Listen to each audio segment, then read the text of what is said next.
अपनी भव्यता और सुंदरता के लिए प्रसिद्ध तारालोक एक जादुई राज्य, जिस पर कई बुरी शक्तियां अपना राज्य स्थापित करना चाहती हैं, लेकिन अब तक कोई भी इस राज्य को पाने में सफल नहीं हो सका है। तारालोक की रानी मां चारुलता ने कई वर्षों के तपस्या से भगवान शिव को प्रसन्न किया था और उनसे आशीर्वाद स्वरूप राज्य को सुरक्षित करने का वरदान मांगा था। और भगवान शिव के वरदान से तारालोक राज्य पर एक सुरक्षा कवच प्रकट हो गया, जो राज्य की चारों तरफ से रक्षा कर रहा था।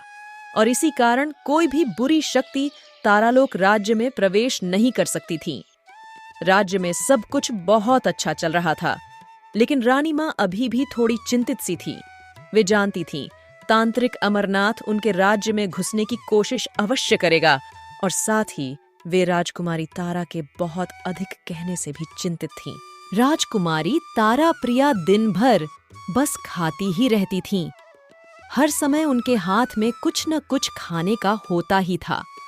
खाने में वह मोमोज बहुत पसंद करती थी, लेकिन रानी माँ को उनका हर समय खाना बिल्कुल पसंद नहीं था। अरे रानी माँ ने देख लिया, अब तो मुझे बहुत डांट पड़ेगी। राजकुमारी तारा प्रिया, हमने आपको कितनी बार समझाया है कि आपका इस तरह खाना हमें पसंद नहीं है। आप इस राज्य की होने वाली उत्तराधिकारी हैं। आप इस तरह खाती ही रहेंगी तो राज्य कैसे संभालेंगी? अब से आपको समय समय पर ही खाना दिया जाएगा। रानी माँ तो बहुत गुस्सा हो गई, लेकिन मैं क्या करूँ, मुझे भूख भी तो बहुत लगती है। कितने दिनों से मेरा मोमोज खाने का बहुत मन है, लेकिन रानी माँ ने सख्त निर्देश दिए हैं कि मुझे समय समय पर ही खाना दिया जाए। अब मैं क्या करूँ, मुझे तो मोमोज खाने हैं। मुझे मोमोज कितने पसंद हैं। काश माँ ये बात समझ ले और मुझे मोमोज खाने को मिल जाए।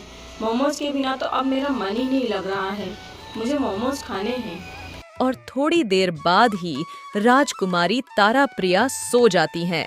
सपने में भी राजकुमारी को मोमोज ही दिखाई देते हैं। तभी एक आवाज आती है, राजकुमारी तारा प्रिया, राजकुमारी तारा प्रिया, राजकुमारी तारा प्रिया।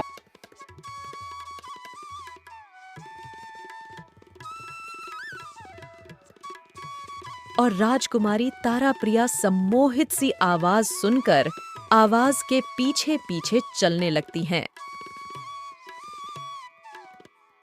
वहां पर रानी मां चारुलता अपने हाथ में मोमोज लेकर खड़ी थी। राजकुमारी सम्मोहित सी उसे देख रही थी। रानी मां चारुलता राजकुमारी को अपने पास बुला रही थी। आओ तारा प्रिया, मेरे पास आओ, मैं तुम्हारे लिए मोमोज लाई हूँ। अगले दिन राजमहल में भगदड़ मची हुई थी। राजकुमारी तारा प्रिया कहीं मिल नहीं रही थी। हर कोई परेशान था कि अचानक राजकुमारी तारा प्रिया कहाँ जा सकती हैं। इधर रानी माँ को कुछ खतरे का आभास हो रहा था। जो हम सोच रहे हैं, कहीं वह सही तो नहीं? नहीं नहीं, ऐसा नहीं हो सकता। इतना सोचकर रानी माँ अपने पूजा कक्ष में आती हैं। ओम नमः शिवाय, ओम नमः शिवाय। अब रानी माँ चारुलता समझ चुकी थी कि राजकुमारी तारा प्रिया कहाँ है और यह सब किसने किया है। रानी माँ राजकुमारी को बचाने के लिए योजना बनाती है और वहां जाती हैं जहां राजकुमारी कैद थी। वहां पर 2 आंखें पहरा दे रही थीं। रानी माँ उनसे बचने के लिए अदृश्य रूप में आगे बढ़ने लगी।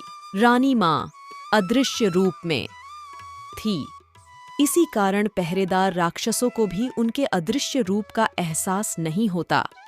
रानी माँ राजकुमारी के पास पहुंच जाती हैं। राजकुमारी, राजकुमारी उठिए। ओम नमः शिवाय, ओम नमः शिवाय।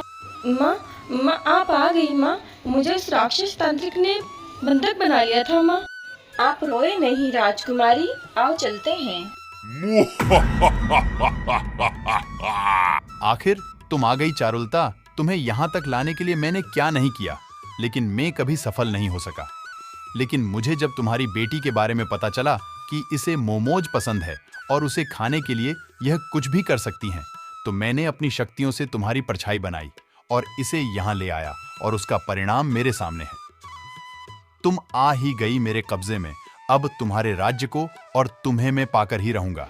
ये तुम्हारी गलतफहमी है तांत्रिक। मुझे पता चल गया था कि ये तुम ही हो, इसलिए मैं पूरी तैयारी के साथ आई थी। दोनों में युद्ध होता है और रानी माँ चारुलता ने शिव शक्ति से बनाए हुए कवच से उस तांत्रिक राक्षस को हमेशा के लिए कैद कर लिया। उस कवच को कोई भेद नहीं सकता था। रानी माँ और राजकुमारी बाहर पहरेदार राक्षसों के आने से पहले ही अदृश्य रूप में वहां से निकल गई और तारालोक में फिर से खुशियां छा गईं। और राजकुमारी, वह तो बिल्कुल बदल गई थी।